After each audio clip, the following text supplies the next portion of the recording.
próxima disertante con una charla, bueno, que no solamente para los estudiantes de la licenciatura, sino para todo el público. Del campo al mostrador, cómo se componen los precios de la leche, el pan y la carne bovina. Bueno, ella es Natalia Magalí Ariño, es licenciada en Economía de la Universidad de Río Cuarto, Córdoba. Es integrante del área de investigación, realización de trabajos enfocados al sector agropecuario, agroindustrial y bioenergético, con especial énfasis en la elaboración de propuestas de políticas públicas.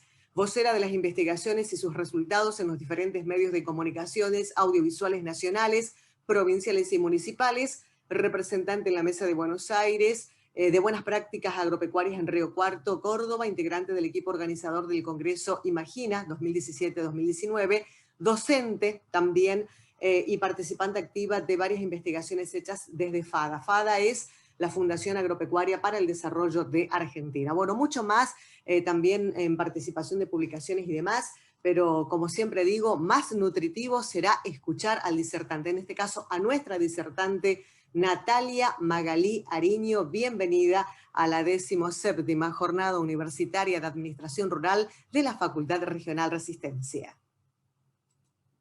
Hola, muy buenas tardes. ¿Cómo están? ¿Se escucha bien? Excelente, sí, se escucha perfecto. Bueno, muchas gracias por la presentación y un gusto desde ya estar acá con ustedes, hablando sobre lo que trabajamos en la Fundación. Bien, ¿les parece que ya arranquemos? ¿Empezamos con la presentación? Exactamente, perfecto, sí, sí. Bueno.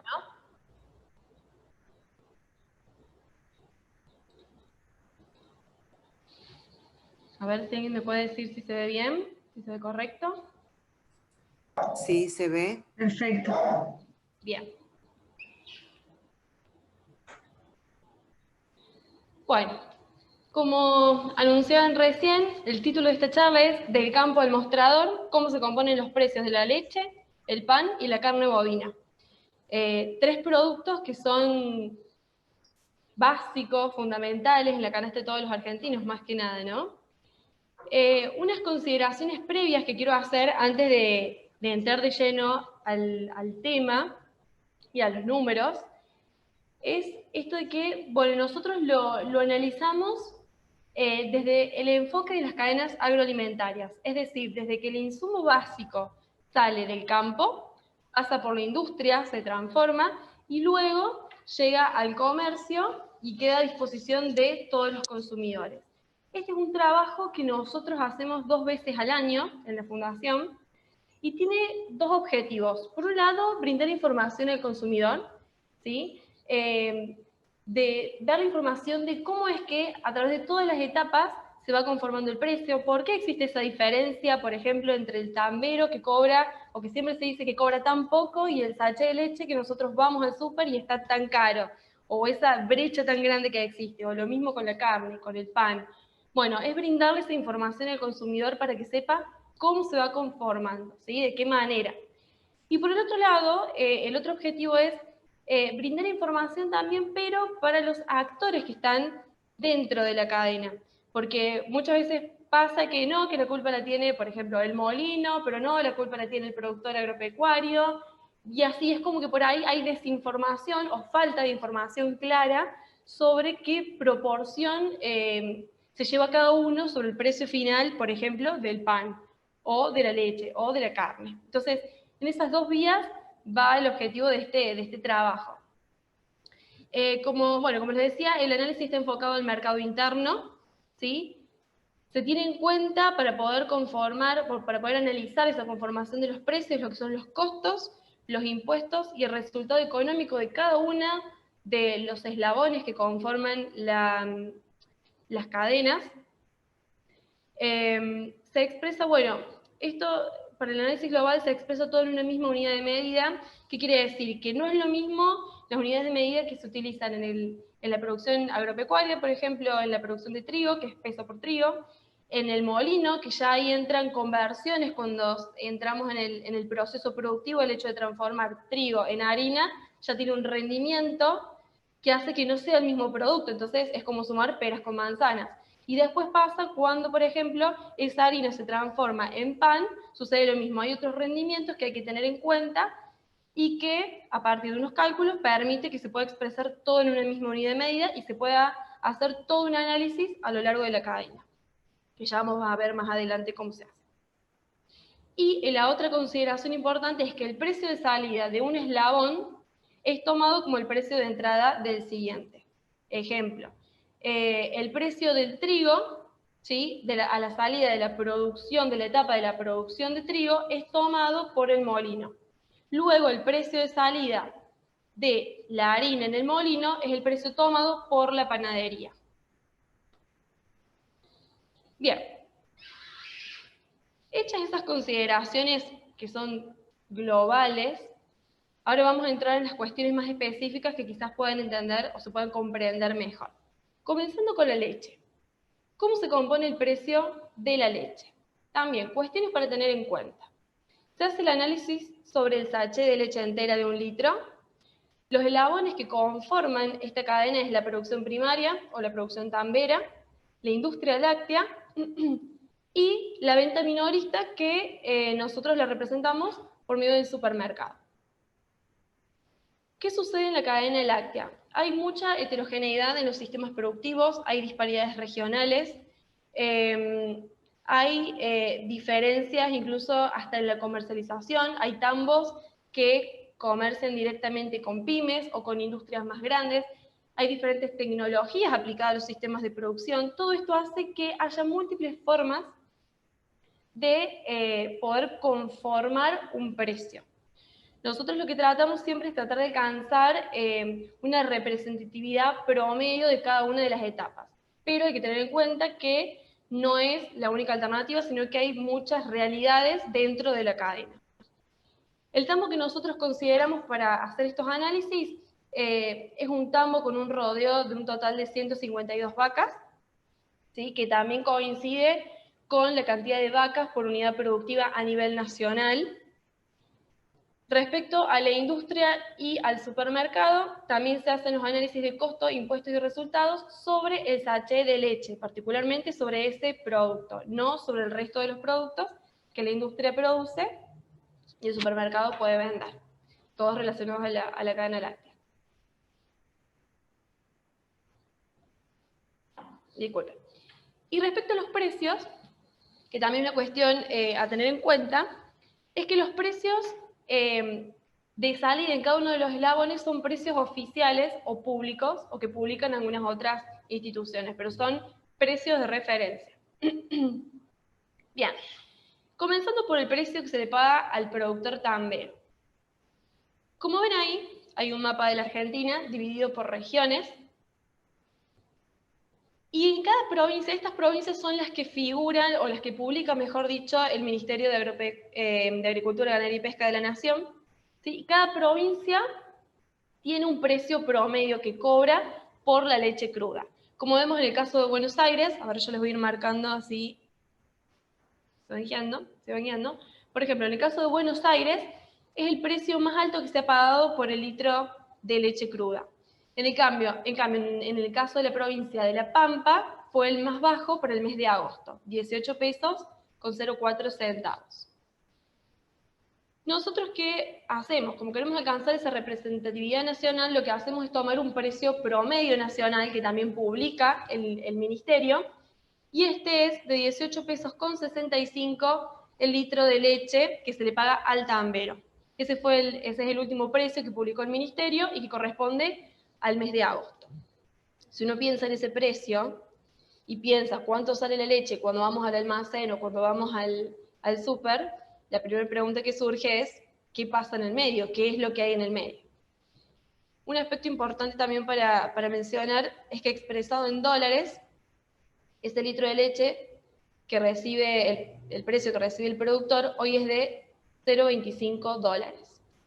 Es uno de los valores más bajos de los últimos meses, incluso hasta hace 2 años, el precio era mejor en dólares de 31 centavos. Es decir que el precio que está percibiendo el productor no es lo suficientemente bueno como debería ser.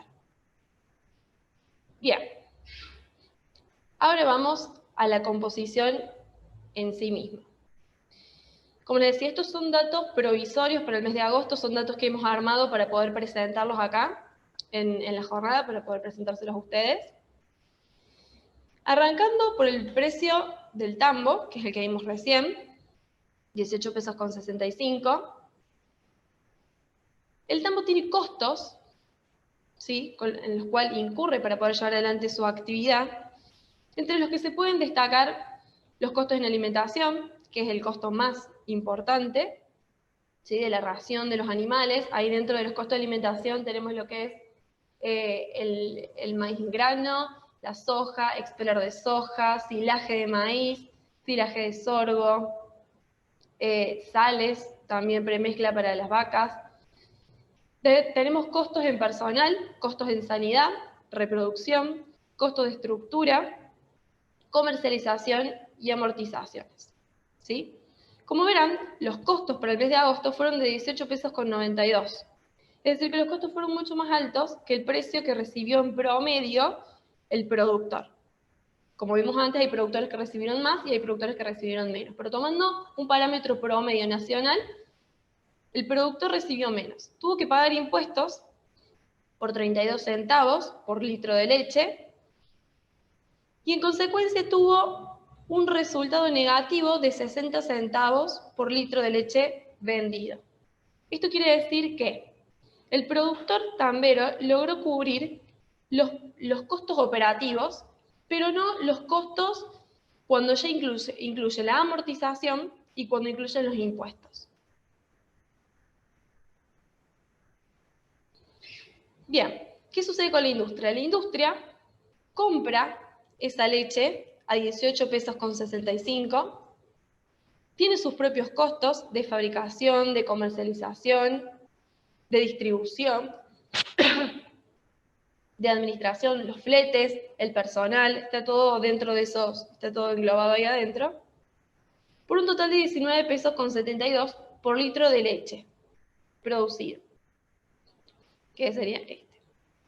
Se le suman 3 pesos con 16 de impuestos también y obtiene un resultado de 3 pesos con 86. En este caso particular de la industria, una cuestión para tener en cuenta es que la leche es el producto que menor valor agregado tiene en comparación a todos los productos que produce la industria láctea.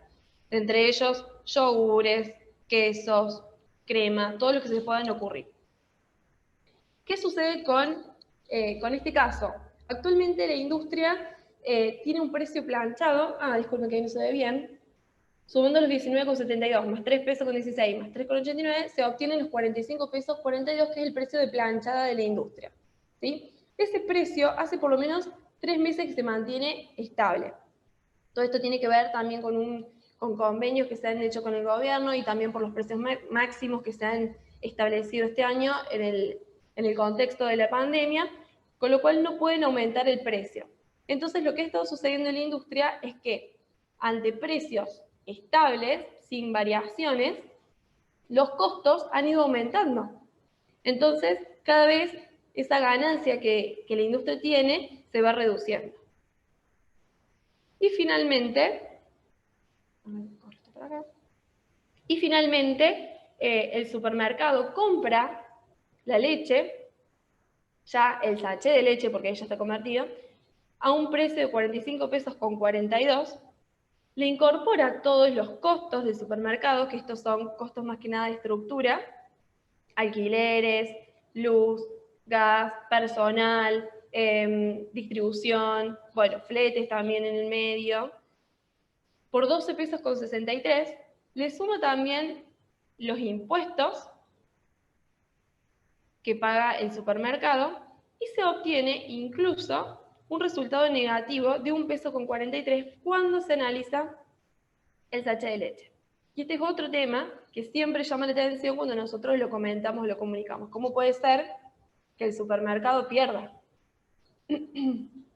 Bueno, la razón de ser de eso es que el sachet de leche suele ser un producto de consumo masivo o un producto gancho, como se le suele llamar. El supermercado no pierde por vender todos los productos lácteos, simplemente tiene una pérdida en promedio de 1,43 por el sachet de leche, pero recupera, y de hecho lo hemos corroborado cuando analizamos otros productos, lo recupera con otros productos derivados de la cadena láctea. Por ejemplo, con quesos, yogures, dulce de leche, postrecitos, todos esos productos sí tienen un margen positivo.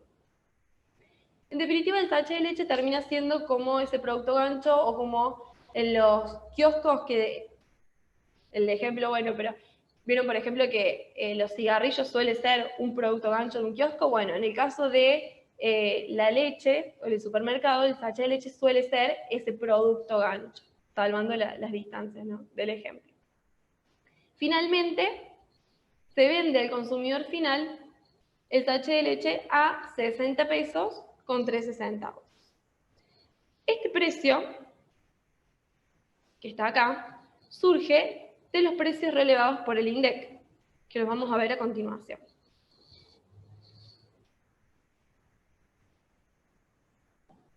Como vemos acá, de nuevo, volvimos al mapita,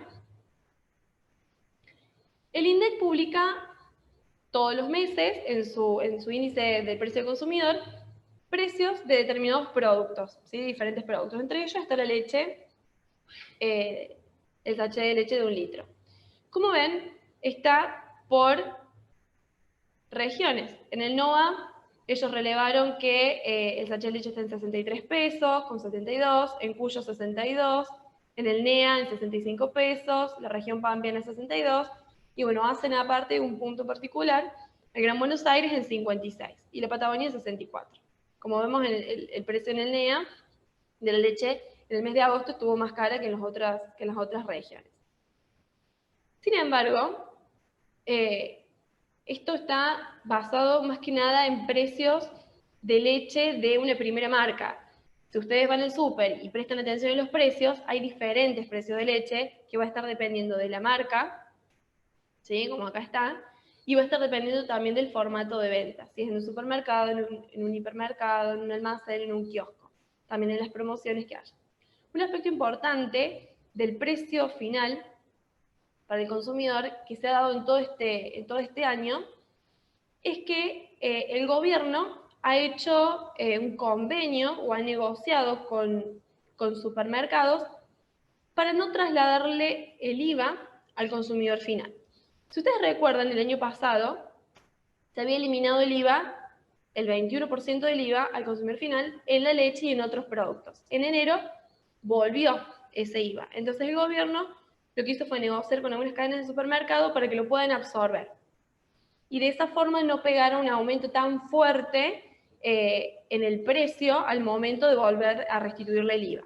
Lo que sucede es que, bueno, hay supermercados que sí lo pueden absorber y que ahora el gobierno les da una compensación por ese costo adicional que se tiene, pero también hay otros almacenes o kioscos o supermercados que no están dentro de ese convenio y que sin embargo sí le trasladan el IVA al consumidor. De hecho, eso se puede constatar cuando va a comprar al supermercado y ve el ticket, ahí está. Entonces, nosotros para tomar un número más real, lo que hacemos esto es hacer un precio promedio ponderado por regiones, ¿sí?, para poder tener un número que sea más representativo y que sea nacional. Entonces, teniendo en cuenta todos estos precios que releva el INDEC y ponderándolo por el peso de cada región, tenemos que el precio del sachet de leche es de 60 pesos con 13, lo cual es un precio razonable, porque uno cuando va al supermercado, o por lo menos acá en Río Cuarto, cuando voy al supermercado, he visto que incluso leche de primera marca está en 61 pesos, y leche por ahí que están que son de algunas cadenas de supermercado en particular, están incluso más baratas, arrancando de los 45 pesos. Entonces, toda esta información que yo les di antes y cómo lo vamos analizando paso a paso, nos permite observar qué proporción se lleva cada uno de los eslabones sobre el precio final que pagamos todos los consumidores. De esos 60 pesos que pagamos en sachet de leche, vemos que la industria láctea es el principal componente o el principal actor en la formación del precio, con un 39,3%. En segundo lugar se encuentra el tambo, ¿sí?, con sus costos y su resultado económico, con un 30%. del precio del sachet. En tercer lugar tenemos el supermercado. Y en un cuarto lugar, los impuestos. ¿Y por qué ponemos desglosados los impuestos de esta forma? Justamente porque por la proporción que se llevan, que participa el impuesto, termina siendo prácticamente un eslabón más. Cuando hablamos de los impuestos, tenemos en cuenta todos los impuestos. Desde la producción primaria, que tenemos en cuenta el inmobiliario rural, ingresos brutos para aquellas provincias que pagan. Tenemos en cuenta los impuestos a los créditos y débitos, impuestos a las ganancias también, y ahí está también, bueno, en este caso no está el IVA, pero en las otras cadenas también están incluidas el IVA. Ahora bien, cuando hacemos el análisis de toda la cadena en su conjunto, vemos que del precio que pagamos por el sachet de leche, el 85% son costos que incurrió toda la cadena desde que la leche cruda salió del campo hasta que llegó al supermercado. Los impuestos fueron del 11,6%, como vimos recién, y las ganancias representaron un 3% para el mes de agosto. ¿Sí? Esto en términos de pesos, ¿qué significa? Los costos son 51 pesos de los 60, los impuestos son 7 pesos y las ganancias 1,86 pesos. Si nosotros lo comparamos con casi un año atrás, con 11 meses atrás, vemos que las ganancias cayeron. Los impuestos son menor también, justamente porque las ganancias cayeron, principalmente traccionado por impuesto a las ganancias. Y en el caso de los costos, aumentaron para el caso del mes de agosto del 2020. Y finalmente, para tener un pantallazo más grande y ver cuál es el que mayor proporción tiene en el precio, vemos que la industria es el que mayor costos tiene de todos los eslabones, con un 32% sobre el precio final. El súper es el que tiene, o es el que paga la mayor cantidad de impuestos, es el que paga la mayor cantidad de impuestos, y en el caso de la industria, en comparación con lo que es la realidad del tambo y la realidad y del supermercado, es el que tiene mayores ganancias, que es este, 6,5%. Bien, como síntesis de lo que les acabo de mostrar, voy a correr el cuadrito nuevo acá, tenemos que el precio del tambo, los costos, perdón, superaron a los ingresos, superaron los precios, el precio que recibe el productor tambero está planchado también, recién, ahora en el mes de agosto, se recuperó en un 1,7%, pero mientras fueron los meses de mayo, junio y julio, la verdad que la variación fue muy, muy, muy escasa, lo cual no permitió poder estar al nivel del avance de los costos, por eso también tiene pérdida el tambo. La industria también presentó precios estables, sin grandes variaciones, pero con una gran variedad y dispersión de precios para el consumidor final a nivel regional, y también dentro de una misma ciudad hay gran dispersión de precios. Queda pendiente el IVA de la leche. Los supermercados que acordaron con el gobierno reciben esa compensación por el IVA, pero es una medida de emergencia. Hay que ver qué es lo que va a suceder. Y después, las perspectivas post-pandemia. Bueno, estamos en una situación coyuntural en donde hay una recesión, estamos en recesión económica, lo cual también afecta a la demanda de productos, ¿sí? Afecta también en el poder adquisitivo de la población, y se espera que la demanda, que ya está sucediendo y que va a seguir sucediendo, sea cada vez un poco menor. Por lo cual, lo que están viendo, por ejemplo, en el caso de la industria, poder encontrar algún ancla o poder diversificar en el mercado externo para, bueno, lo que no se pueda vender en el mercado interno, poder exportarlo. Y bueno, ahí también hay otras cuestiones con los derechos de exportación que están pidiendo que se bajen o que se eliminen para poder destrabar el sector y poder dinamizarlo también. Estas son las principales conclusiones de cómo se conforma el precio de la leche.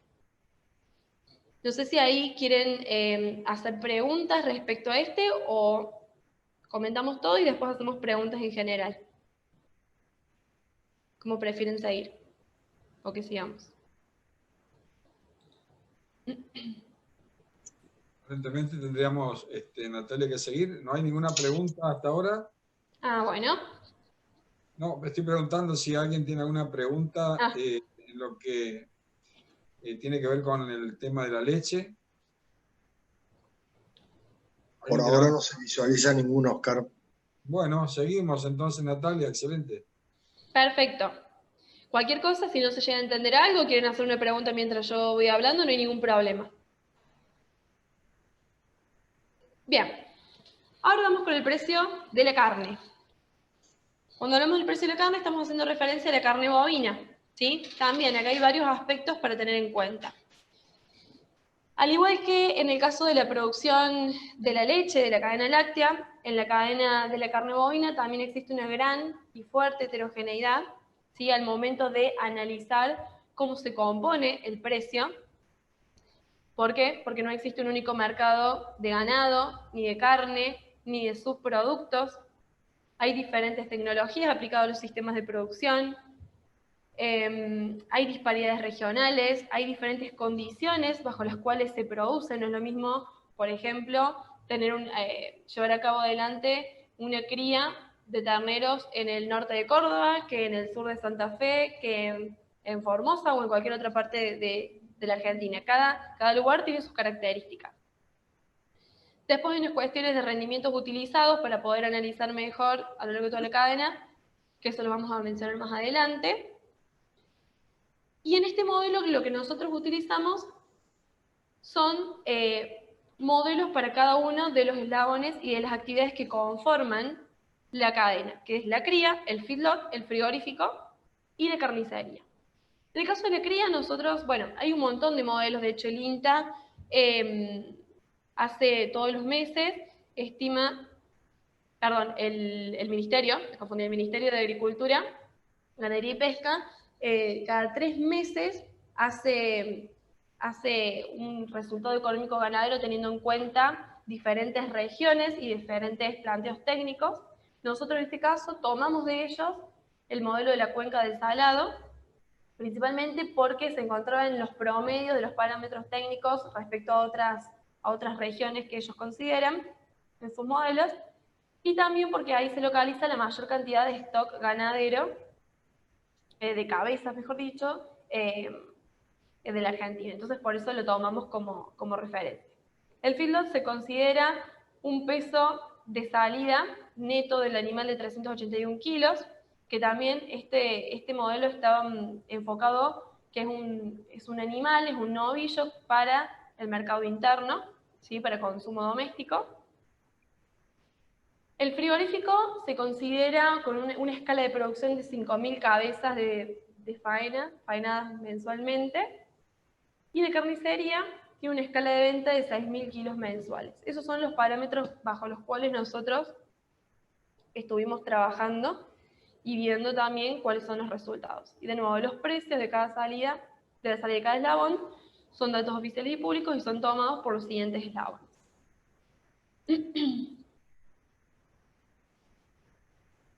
Bien. Lo que les muestro acá son los precios para el mes de agosto, a los cuales se estuvieron vendiendo cada una de las categorías y productos. Lo que les decía recién, acá después hay que homogeneizar todo porque si no es mezclar peras con manzanas. El ternero se vendió en el mes de agosto a un precio de 141 pesos con 33 centavos el kilo de animal en pie. En el caso del feedlot estuvo en 114 pesos del kilo del animal en pie. El frigorífico vendió el kilo de carne al gancho en 202 pesos con 72 centavos. En el caso de la carnicería, se vendió el kilo de carne en el mostrador en el que está en la heladera cuando ustedes van, ellos lo pusieron en 336 pesos con 55 en promedio, y finalmente el consumidor pagó 371 pesos con 89 en promedio. Ese salto que hay de la carnicería al consumidor final, este salto viene dado principalmente por el IVA, ¿sí? Los consumidores pagamos el 10,5% del IVA para el caso de la carne. ¿Qué sucede acá? Ustedes ven también este precio, 370, casi 372 pesos el kilo de carne, y me dicen, no, el asado está un poco más, un poco menos. Bueno, este es un precio promedio y está ponderado por todos los cortes que tiene una media res de novillo, ¿sí? Por eso es ese precio. De todas formas, es un precio promedio. Es decir, que hay precios que se encuentran por debajo de 371 y hay precios que están por encima. Por ejemplo, un lomo está por lo menos en 500 pesos. Mientras que el precio de la falda, que es otro corte, puede estar tranquilamente entre los 240, 250 o un poquito más. Pero bueno, lo importante de esto es que si nosotros lo comparamos con 6 meses atrás, por ejemplo, vemos que el ternero tuvo un aumento de precio del 36%, el novillo del 95%, el frigorífico del 13% y la carnicería del 15%. Es decir que en el análisis de la cadena vemos que el precio que mayor salto pegó en los últimos 6 meses fue el ternero, lo cual esto va a repercutir también en los márgenes de la cría, principalmente, que es lo que vemos acá. No se asusten que vamos a ir por parte. También, esto es cómo se compone el precio de la carne. Lo que hicimos acá fue transformar algunas variables para que todo esté expresado en pesos por kilo de carne al mostrador. Esto quiere decir que está expresado por la carne que nosotros vamos a comprar a la carnicería, ¿sí? Que para ello, a lo largo de la cadena, lo que se va haciendo es aplicar rendimientos. Bien, que ahora les voy a explicar. Comenzamos con el ternero, ¿sí? La cadena comienza con la producción del ternero, ¿sí? Que nace con aproximadamente 35 kilos, que lleva entre 9 y 10 meses o un poquito más, para llegar hasta los 175 kilos, y que se puede destetar en ese momento y venderlo, o incluso llevar a un peso superior, incluso hasta los 250 kilos o más, y después recién venderlo. En el modelo que nosotros analizamos y tenemos en cuenta, la cría del ternero llega hasta los 190 kilos y después se vende. Esa venta del kilo representó 148 pesos del precio final, ¿sí? Del precio del kilo de carne al mostrado. Como vemos, ese salto del precio que tuvo, que les mostré anteriormente, el ternero, hizo que en esta oportunidad, en el mes de agosto, la cría tenga una ganancia. ¿Por qué lo aclaro así? Porque si nosotros veíamos los datos de meses anteriores, la cría básicamente siempre perdía, ¿sí? Siempre, perdía teniendo en cuenta el costo de oportunidad de la tierra, que es un costo que nosotros siempre lo incluimos, ¿sí? Como el precio del ternero pegó un salto, esto hizo que los costos se pudieran acomodar y realmente que la actividad en agosto tuviera un resultado positivo. Luego, en el caso del feedlot, compra el ternero de 190 kilos, lo engorda en un total de aproximadamente 170, 175 días y lo lleva a un peso de 380 kilos neto. En todo ese proceso, vemos que los costos fueron de 101 pesos más los 148 que compra. El feedlot pagó impuestos por 3 pesos con 14. Tuvo una pérdida. Lo que se ve acá es que el feedlot es la contracara de la cría.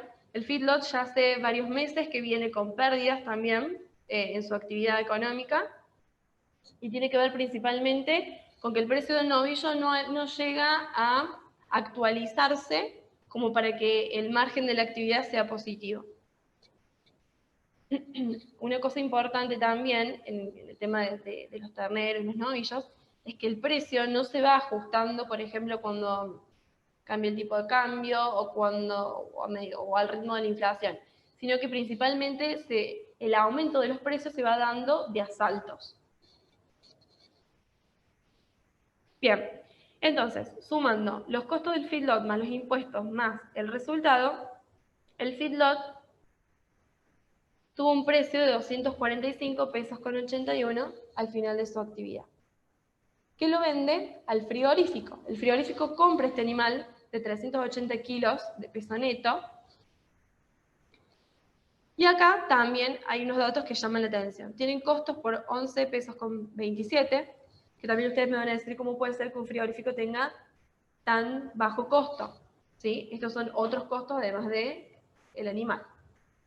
Lo que sucede con el frigorífico es que cuando compra el animal, se tiene en cuenta un rendimiento de aproximadamente un 58% cuando se faena. Cuando se faena, no solamente se obtiene la res, ¿sí?, del animal, del novillito en este caso, sino que además el frigorífico tiene la oportunidad de obtener recuperos, ¿sí? Es decir, que cuando se faena, no solo obtiene la res, sino también tiene todo lo que es achuras, cueros y todos esos que para algunos son subproductos o desperdicios, tienen un valor económico que lo pueden vender. Entonces, eso es utilizado como un recupero y por lo tanto reduce los costos de la actividad. Lo que ha estado sucediendo últimamente con el frigorífico, y esto también es en el marco de la pandemia, es que el precio, principalmente de los cueros, o el porcentaje de los recuperos, ha venido disminuyendo mes a mes. Hoy por hoy está en torno a un 3,85% del precio neto de venta, mientras que hace 6 meses atrás estaba en un 5%. También hubo una cuestión de que las curtiembres no les recibían los cueros. Entonces, bueno, lo que estuvo sucediendo es que los frigoríficos han estado teniendo pérdidas. Incluso hay frigoríficos que, si bien algunos pueden estar ajustados económicamente, otros ya han estado diciendo que presentan pérdidas, lo cual también es llamativo, y lo cual también coincide que en el modelo que nosotros analizamos, en el mes de agosto es la primera vez que el frigorífico nos da pérdida de resultado. Tenemos también el frigorífico de impuestos que paga 8 pesos, entonces, el precio del novillito que le compró el feedlot, más otros costos que tiene, que es de personal, de comercial, de otros insumos productivos, incluidos los recuperos que recién les mencioné, más los impuestos, más ese resultado negativo, el frigorífico fijó un precio de 263 pesos con 34 expresados en carne al mostrador. Ahora bien, la carnicería compra el frigorífico, la res, la media res también puede ser, a este precio. Le incorpora o le tiene otros costos de producción, que son los costos propios de un comercio, al igual que en el caso del supermercado, principalmente costos de, bueno, también de personal, pero también costos de alquileres, costos de administración, de comercialización, de energía, bueno, varios costos. Pero también tiene la característica similar al frigorífico, que cuando despostan la res, es decir, cuando separan la carne de los huesos y la grasa, también tienen un recupero. Ellos pueden recuperar por la venta de esa grasa y de esos huesos que no se vende como carne, ¿sí? Que generalmente se vende la bolsa, por ejemplo, de huesos para los perros o la grasa también, que tiene un valor económico y que permite reducir los costos de la actividad. Por eso son de 48 pesos con 80 y es bastante inferior a lo que son los costos del feedlot o lo que son los costos del ternero. Ven que son otras estructuras, las anteriores, porque las otras tienen mucho que ver cuestión tiempo, el tiempo necesario para tener los animales para vender. En el caso de la carnicería, no es así. Luego se le incorporan también impuestos a la carnicería por 19 pesos con 94, casi 20 pesos. Tiene un resultado positivo de 4 pesos con 36 por kilo de carne y fija el precio en 336,55. Que si le incorporamos el IVA, que es el 10,5%, el precio final que pagamos los consumidores en promedio por el kilo de carne para el mes de agosto fue de 372 pesos, redondeando. Ahora bien, respecto al precio final, acá hay un reporte ganadero que está muy bueno, que lo ha hecho Global Tecnos, que está bueno para comparar los precios, ¿sí? En color rosa en este es el precio de la carne vacuna o bovina, de acuerdo a las formas en que se puede ir consumiendo, si son comidas que se hacen a la cacerola, o una milanesa, o cortes que se pueden hacer en la plancha, o en la parrilla. Y vemos que para el mes de agosto, estos son datos sacados de Coto Digital, del súper. Bueno, principalmente vemos que el precio de la carne vacuna está por encima de los otros, salvo en este corte, que es el pechito de manta de cerdo, pero generalmente la carne vacuna siempre es más cara que el resto. Pero también vemos que hay cortes que están por debajo de los 300, de los 372 pesos que estábamos viendo recién, ¿sí? Por ejemplo, la paleta de novillo está en 280 pesos el kilo, la cuadrada de novillo en 310, el bife ancho de novillo en 300 pesos, asado de novillito 270. Lo que muestra también acá, que les quiero mencionar, es que, primero, que el precio de la carne bovina es más cara que el resto de las carnes, y segundo, es el efecto sustitución que los consumidores solemos hacer ante situaciones como la que estamos viviendo, como es cuando nos enfrentamos a la pérdida del poder adquisitivo, ¿sí? de nuestro salario. Entonces, es lógico que también los consumidores comiencen, y que de hecho ya lo vienen haciendo, a sustituir la carne. En vez de, si antes consumían en la semana, por decir un número, 2 kilos de carne bovina, ahora quizás esté consumiendo 1,5 kilos de carne bovina y a lo mejor el otro medio kilo de cerdo o de pollo aviar. Entonces, eso es algo que se está viendo. De hecho, el consumo per cápita de la carne bovina ha estado bajando y se espera que continúe así en los siguientes meses e incluso hasta el año que viene. Una cuestión importante, que no tiene que ver particularmente con el precio, pero que está bueno mencionar, es que lo positivo de esto es que, a ver, si bien por un lado el mercado interno va a estar un poco más deprimido en términos de consumo, por el otro lado se está exportando bastante carne al mercado externo, ¿sí? al mundo. De hecho, en el mes de agosto, si mal no recuerdo, alcanzó prácticamente el 30% de la producción nacional, las exportaciones. A lo que voy es que esa oferta de carne que no se consuma en el mercado interno, por lo menos, y es una noticia buena, también tenemos como vía de escape también y dónde colocar la producción en el mercado externo. Que si bien también por todo el contexto de la pandemia se está tratando de recuperar, sobre todo en términos de precios, que los precios no han, sobre todo lo que va a destino a China, que son los principales compradores de carne nacional, no ha logrado recuperar los precios que se tenía el año pasado, pero por lo menos es un mercado estable y que sigue comprando. Que eso está bueno mencionarlo. Y bueno, después, al igual que la leche, cuando uno analiza toda la cadena en su conjunto, de los 372 pesos que calculamos, que estimamos que sale el kilo de carne, vemos que el 68% son los costos totales. Costos totales desde la cría del ternero, el engorde a corral, los costos del frigorífico para faenar y la carnicería, representan 68% del precio que pagamos los consumidores. Un 28% de los impuestos, ¿sí? Que es muy alto, incluso es más alto que en el caso de la leche, y un 3,36% son ganancias.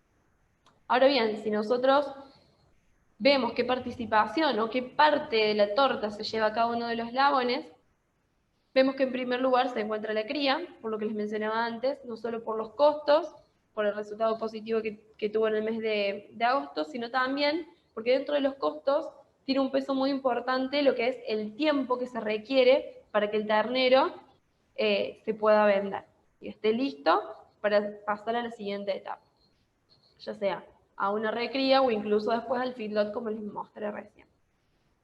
En un segundo lugar se encuentra el feedlot, con un 25,3% del precio final que pagamos los consumidores, perdón, los impuestos, en un segundo lugar. En un tercer lugar el feedlot, la carnicería, 14,3%, y el frigorífico un 2,6%. Que esto también, bueno, lo que les mencionaba anteriormente, llama bastante la atención que sea tan bajo, pero tiene que ver principalmente con la posibilidad de los recuperos, y adicionalmente en el mes de agosto por la pérdida que dio la actividad en el modelo que nosotros analizamos.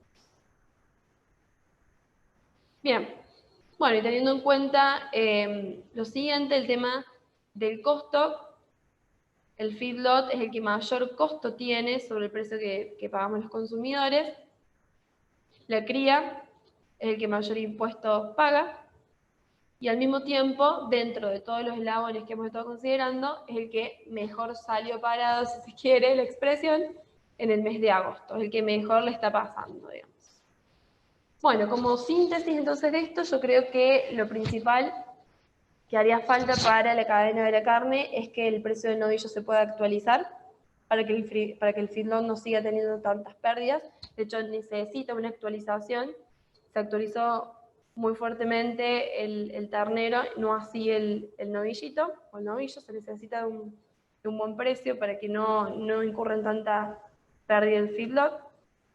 Por el otro lado, el desafío va a estar puesto, me parece, en el mercado externo, en poder mantener las ventas al exterior, dado que considero que el mercado interno va a reducir probablemente las compras o la demanda de la carne bovina, y que se dé así hasta el año que viene. Me parece que esas son las dos principales cuestiones a tener en cuenta en el marco, bueno, y en el contexto en el que estamos viviendo.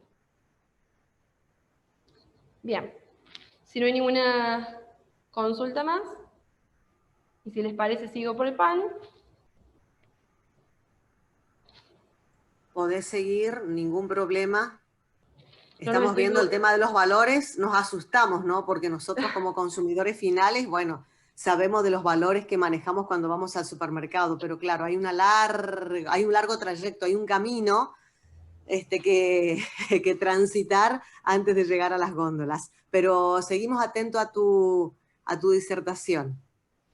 Sí, es largo, y eso que acá está resumido, si no, estaríamos horas hablando. Es muy largo, la verdad. Natalia, una consulta. Sí, sí. Porque tenés ya acá la diapositiva. Mirando los resultados de los distintos eslabones de la cadena, y esto obviamente es un análisis de este año, de agosto, seguramente vos tendrás de otros meses y del año pasado, por ejemplo.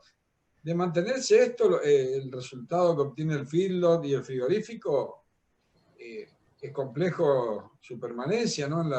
O de algunos que no tienen aguante, y seguramente serán esos que por ahí se escuchan que han cerrado algunos frigoríficos. ¿Cómo juega la exportación, el precio internacional, aquellos que tienen posibilidad de exportar, los frigoríficos que están calificados para exportar? Es el mismo, no debe ser la misma situación, ¿no? A ver, yo considero, primero, todo lo que tiene que ver con cría, recría, feedlot, tiene que ver también mucho con ciclos. El famoso ciclo ganadero, sí, que a veces es rentable la cría. Es como decía, hace meses atrás, la cría, o el año pasado por lo menos, la cría no era rentable, daba pérdida teniendo en cuenta el costo de oportunidad de la tierra, ¿no? Y a principios de este año comenzó a ser más rentable, incluso empezó a ser rentable la combinación de cría-recría, cuando antes quizás no lo era. Comenzó a ser rentable incluso llevar un ternero y engordarlo hasta los 250 kilos, que antes era impensado. Eso directamente entraba al feedlot y se sacaban animales mucho más livianos de los que están saliendo ahora también. Entonces, primero, me parece que es una cuestión de ciclos. Hoy estamos en este ciclo que el ternero está caro, que desde mi visión hay muchos pesos dando vuelta, que la gente, o al menos el criador, no sabe dónde colocarlo. Entonces por ahí puede estar eligiendo tener el ternero como resguardo de valor, esa es otra cuestión, que de hecho también puede ser una explicación de por qué pegó tan fuerte el salto, que no haya tanta oferta de ternero, sino que sea como una reserva de valor. En el caso del feedlot, ahora estamos con la parte descendiente de la curva, donde ya van varios meses de pérdida, pero que hace el año pasado, por ejemplo, no estaba sucediendo. Lo que tiene el feedlot son los costos muy altos de la ración de los alimentos.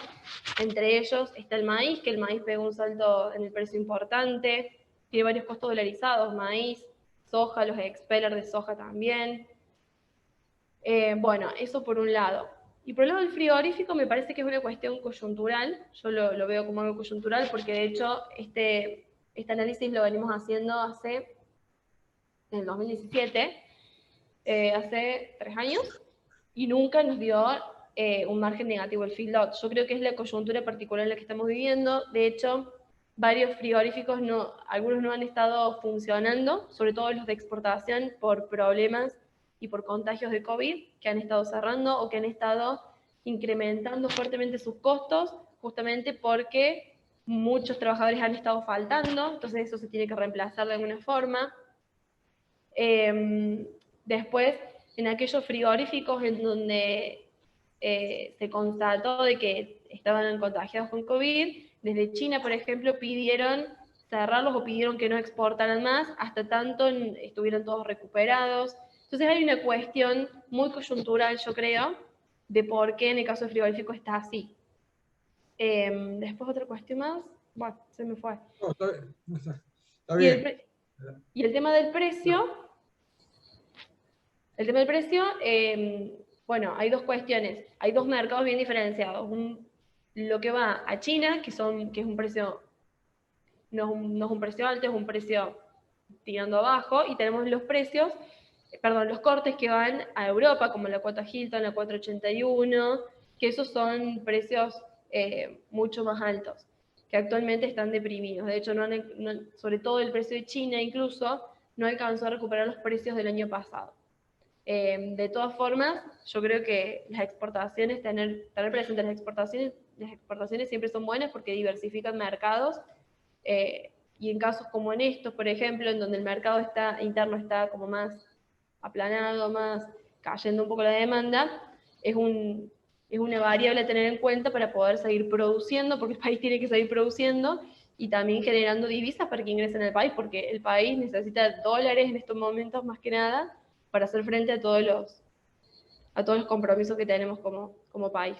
No sé si respondí tu pregunta, si fui clara. Sí, no, está bien, Natalia, entendido. Sí, me imaginé que eran cuestiones coyunturales en algunos casos, así que sí, queda claro, gracias. Perfecto.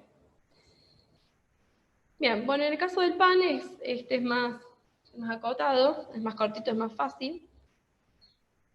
En el caso del pan, dentro de los eslabones que consideramos está la producción agropecuaria, ¿sí? Que es la producción de trigo, la producción industrial o la industria, que es la producción de harina en los molinos, y tenemos también lo que es la panadería, que en este caso la panadería, como ya deben estar viendo, fusiona dos actividades. Por un lado, lo que es la producción del pan, porque acá se está analizando únicamente el pan como producto, y también la distribución de ese producto.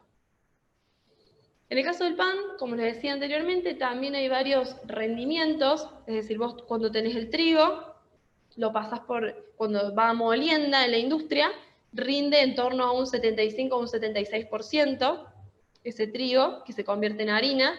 El resto es afrechillo, es un subproducto, que también los molinos lo utilizan como un recupero de su estructura de costo, por eso el molino van a ver más adelante que tiene una menor participación en comparación a los otros eslabones. Y después cuando se vende la harina a la panadería, que generalmente se vende de manera directa, salvo en algunas panaderías donde son muy chiquitas y por ahí por cuestiones logísticas se les complica llegar a los molinos, pero en general se vende, la venta es directa. Cuando compran, bueno, la harina, el rendimiento es de un 109% cuando lo convierten en pan. Entonces, todas estas cuestiones las tenemos en cuenta al momento de analizar cómo se compone el precio del pan. Entonces, partiendo de la producción de trigo, ¿sí? Tenemos que, todo esto está expresado en pesos por kilo de pan, como les decía recién. Tenemos que 11 pesos con 53 centavos fueron los costos en los que se incurrió en la producción de trigo, ¿sí? Se pagó impuestos, si se le suman los impuestos, en 2 pesos con 45, más el resultado de 1 peso con 74, esto recuerden que está expresado en pesos por kilo de pan. El precio del trigo, ¿sí? al que se vendió al molino fue de 15 pesos con 72.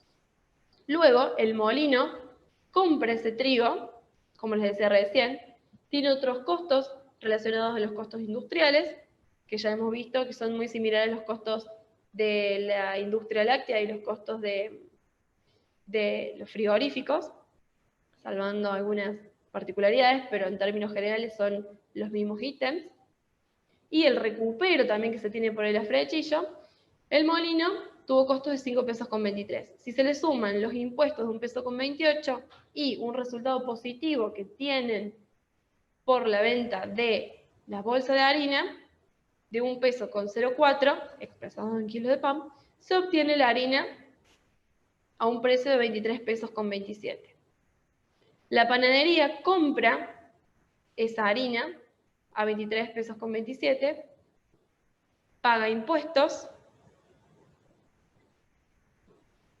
y obtiene un resultado de 13 pesos con 52 que se incorpora a los impuestos y a los costos para obtener un precio final de 97 pesos con 29. Como verán, la panadería es el que tiene el mayor costo.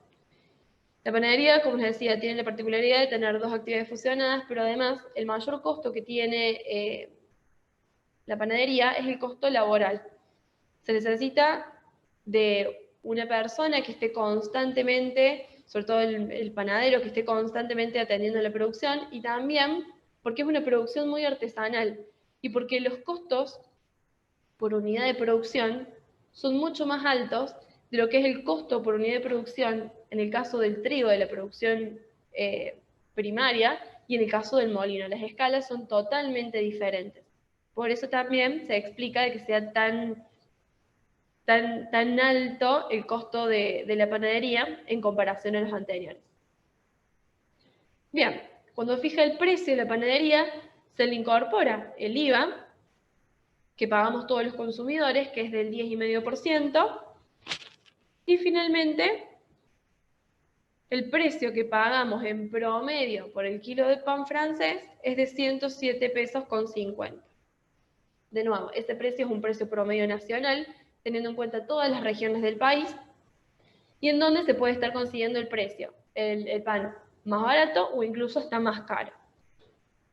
Una cuestión con el IVA, también sucedió algo muy similar con la leche. Si ustedes recuerdan, el año pasado se había eliminado el IVA, exceptuado por un tiempo, para que el consumidor final no lo pagara, pero luego en enero volvió a restituirse y de hecho hoy todos pagamos el 10,5% del IVA cuando compramos pan.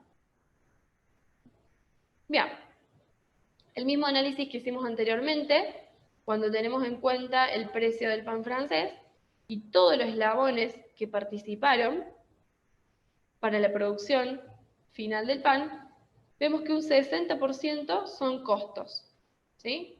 Costos que, de nuevo, desde la producción del trigo, la elaboración de la harina y la elaboración del pan. Los impuestos son prácticamente un 25%, casi una cuarta parte del precio que pagamos, y las ganancias son de un 15%. Acá las ganancias de esta cadena son más grandes que de las cadenas anteriores, principalmente porque todos los eslabones obtienen un resultado económico positivo. Si lo comparamos con respecto al año pasado, no hay grandes variaciones, de hecho, salvo en los impuestos, que esto viene dado porque en septiembre de 2019 no estaba el IVA. Como ahora está el IVA, es mayor la participación de los impuestos. Y en el caso de septiembre también eran mayores las ganancias que en el caso del mes de agosto, que fueron del 15,2%. Ahora bien, cuando analizamos de nuevo qué parte de la torta se lleva cada uno de los eslabones, vemos que la panadería se lleva prácticamente el 57% del precio que pagamos los consumidores. Pero esto es por lo que les expliqué anteriormente, porque son dos actividades fusionadas, porque tienen costos unitarios mucho más altos de lo que lo tienen los otros eslabones. En segundo lugar, los impuestos, con una gran porción sobre el precio del pan. En tercer lugar, el trigo, con un 12,3%. Y en el último lugar, el molino, con un 5,8%. Lo que nosotros sabemos hacer también es calcular cuál es la participación que tiene el trigo sobre el precio de los fideos, porque el año pasado hubo todo un debate en torno a eso, que por qué no se exportaban más fideos, bueno, toda una cuestión, entonces lo calculamos, que estos son datos del de marzo de 2020, ya que teníamos que el trigo representaba el 11,2% sobre el precio de los fideos, un 2,1% de los impuestos del trigo, y el resto estaba representado por impuestos molino y comercio. Pero volviendo al caso del pan, para el mes de agosto, bueno, acá tenemos todo el desglose de cuál es la participación de cada uno de ellos sobre el precio final. De nuevo, se repiten las mismas conclusiones. Los costos de la panadería son los que mayor participación tiene sobre el precio final. En el caso de los impuestos, es la panadería la que mayor impuestos paga. Y en el caso de los resultados, también es la panadería los que mayor resultado o ganancias tiene en comparación con los otros eslabones. Bueno, quedo abierta a cualquier duda, consulta que tengan. Ahí yo les dejé una imagen de código QR, que si ustedes acercan la cámara del celular, les va a aparecer el link para que puedan entrar a la página web de FADA, directamente a la parte de los informes, y puedan ver todos los informes que